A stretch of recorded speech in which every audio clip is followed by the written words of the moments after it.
L'évangile commence avec ces termes. Toute la journée, Jésus avait parlé à la foule. Ça devait être très bien fatigant de passer une journée à parler, à prêcher, prendre soin des gens. Mais il était assis dans le bateau dès le début, parce qu'il pouvait être sûr que la foule ne l'écrase pas. Donc assis dans un bateau, dans le bateau de Pierre, Jésus prêche, Jésus enseigne toute la journée. Le soir venu, alors les disciples devaient se dire, ça y est, enfin, on peut rentrer chez nous, on peut manger et dormir. Parce que quand même, Jésus a passé la journée, et les disciples étaient quand même à son qui-vif pour être sûrs, comme des gardes de corps de Jésus. Mais Jésus propose, allons sur l'autre rive, on va changer de direction. Voilà, on ne va pas rentrer chez nous à la maison, on va traverser. C'est un appel, pas seulement aux disciples, mais à chacun de nous. C'est bien d'écouter le Christ toute la journée. C'est bien de se faire guérir par le Christ. Maintenant, le Christ dit, on va traverser. On va traverser, nous allons aller de l'autre côté. Et c'est quoi cet autre côté, nous ne savons pas. Et c'est bien un chemin que le Christ propose à chacun d'eux. Allons vers l'autre côté. Allons vers l'inconnu. Allons, on va dire, vers la terre promise, où Dieu nous a préparé quelque chose. Quel est ce monde, nous ne savons pas. C'est quelque part, ça résonne l'appel de Dieu à Abraham. Quitte ton pays. Va vers le pays, je te montre. Mais quel pays? Je te montrerai. Tu me fais confiance et tu avances. Donc les apôtres prennent Jésus tel qu'il était. Quittant la foule, ils emmènent Jésus comme il était dans la barque. Ils partent. Nous devons imaginer quelques pêcheurs, par métier qui savent nager, amenant un charpentier. À l'époque, peut-être les charpentiers ne savaient pas nager. Donc un homme à l'intérieur du pays, peut-être ne sait pas nager, on ne sait pas. D'ailleurs, il est en train de dormir, donc il n'est pas conscient de danger, de tempête. Donc ces pêcheurs qui connaissent bien le terrain, ou l'étang, ou le lac, qui sont confrontés à une tempête avec un homme qui est en train de dormir. Normalement, si ça nous arrive à nous, dans un danger, qu'il y a quelqu'un qui est en train de dormir, vous allez réveiller pour dire, mais écoute, il y a quelque chose qui se passe, lève-toi. Mais ce n'est pas ce que les disciples font, si vous remarquez bien. Ils le réveillent pour l'engueuler. Ça ne te fait rien que nous sommes en train de mourir. Ils n'ont pas réveillé le Christ pour sauver le Christ, ce charpentier qui ne sait pas nager. Mais il l'éveille pour dire, mais écoute, nous sommes en train de s'agiter, mais toi tu es en train de dormir, c'est gentil, fais quelque chose. Le Christ réveille et il apaise la tempête. Nous connaissons l'histoire. Mais nous devons s'interroger. Dans un moment un peu difficile comme celui-ci, c'est le Christ qui propose le chemin. Oui, nous sommes tous sortis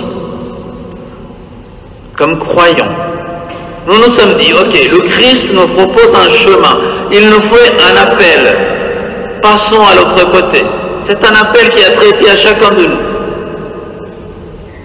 Et nous sommes dit, oui Seigneur, tu m'appelles, me voici, allons-y. Puisque tu es là, puisque tu nous proposes, puisque tu es avec moi, j'y vais. C'est ce que chacun de nous nous sommes dit. Mais au fur et à mesure, nous découvrons, ben, le Christ, il est en train de dormir. Et nous sommes dans un bateau, nous sommes dans la galère. Et on a l'impression, le Christ ne fait rien, qui est en train de dormir tranquille. Avouons-nous, ça nous arrive tous les jours. Sentir abandonné par Dieu. Sentir perdu. Sentir impuissant. et que nous prions et que visiblement le Seigneur ne répond pas. Le Christ lui-même a vécu cette même expérience sur la croix.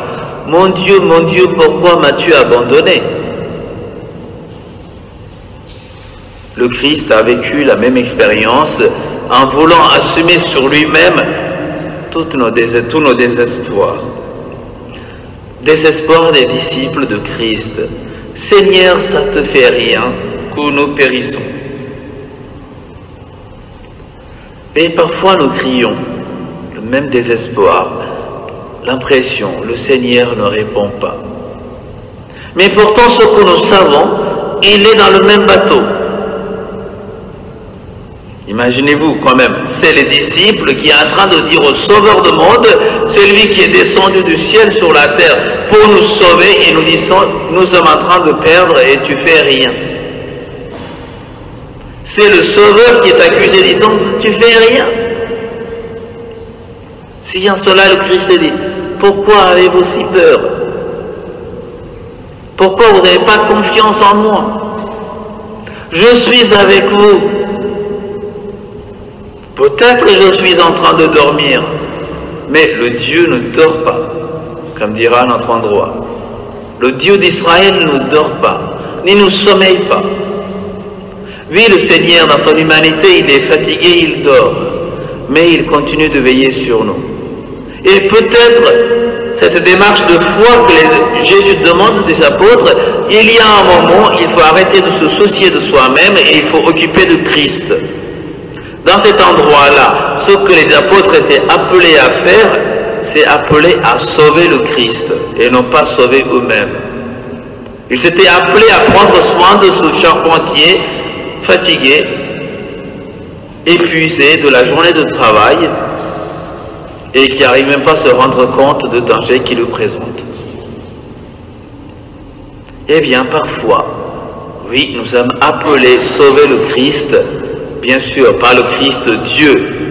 Il est au paradis, il est auprès de Dieu, il est à la droite du Père et il n'a pas besoin de notre salut. Mais le Christ dans chacun de mes frères et sœurs. Je suis appelé à protéger. Le Christ est en train de dormir dans le bateau, épuisé. Mais est-ce que je prends soin de ce Jésus-Christ dans l'église, dans le bateau, dans mes frères et sœurs? C'est à cela que les apôtres étaient invités. C'est à cela que nous sommes invités aujourd'hui aussi. Et bien sûr, il y a un moment dans l'histoire, nous savons que le Christ se réveille, il fait le miracle et il apaise tout. C'est bien vrai, c'est mieux d'avoir un Dieu qui est réveillé plutôt qu'un Dieu qui est en train de dormir. Ça nous arrange. C'est pratique d'avoir un Dieu dans le bateau. Et surtout un Dieu qui fait des miracles.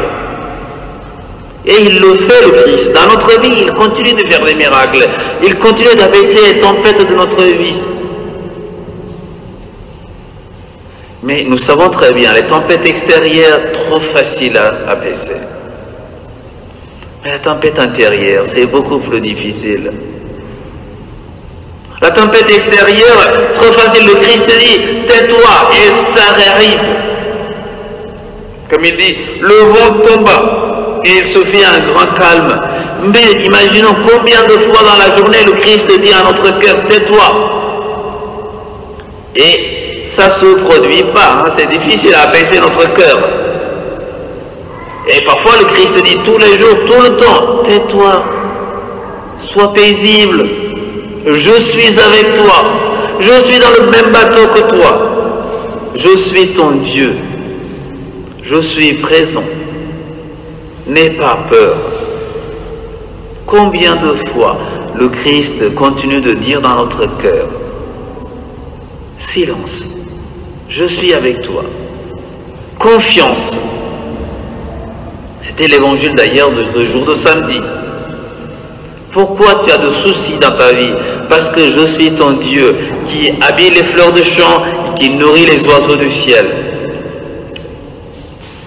Alors le Seigneur Jésus nous dit aujourd'hui aussi, tais-toi, silence, je suis avec toi, fais confiance. Pourquoi avez-vous peur? N'ayez-vous pas encore la foi? N'avez-vous pas encore la foi? N'avez-vous pas encore la confiance?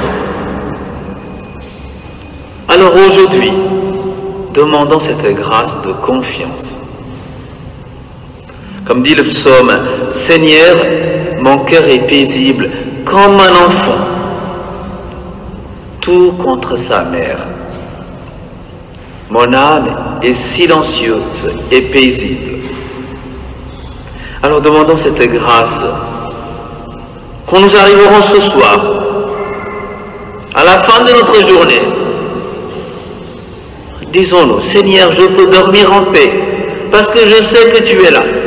Seigneur, je peux dormir en paix, parce que je sais que tu prends soin de moi. Seigneur, je peux dormir en paix, parce que tu es avec moi. Et c'est ce que nous appelons simplement la foi, confiance. Que ce soit la grâce que nous demandons pour chacun de nous. Et que ce soit aussi la grâce que nous demandons pour notre Église, qui a aussi le bateau de Pierre, l'Église de Jésus-Christ, dont nous sommes tous des membres, est aussi ballottée par beaucoup de vents. Mais nous savons pourtant, même si les apôtres, même si les pasteurs de l'Église, même chacun de nous, nous n'arrivons pas à mener le bateau parce qu'il y a trop de tempêtes, la mer est trop agitée, nous savons, à l'intérieur de cette Église, même il est en train de dormir, le Christ est présent. Le Christ est agissant. Donc, malgré la tempête, je ne vais pas sortir de bateau, je ne vais pas sauter pour sauver ma peau. Je sais que mon salut viendra parce que je reste à l'intérieur du bateau, auprès de Jésus-Christ. Ayons cette confiance et avançons. Amen.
Le Père Tout-Puissant, Créateur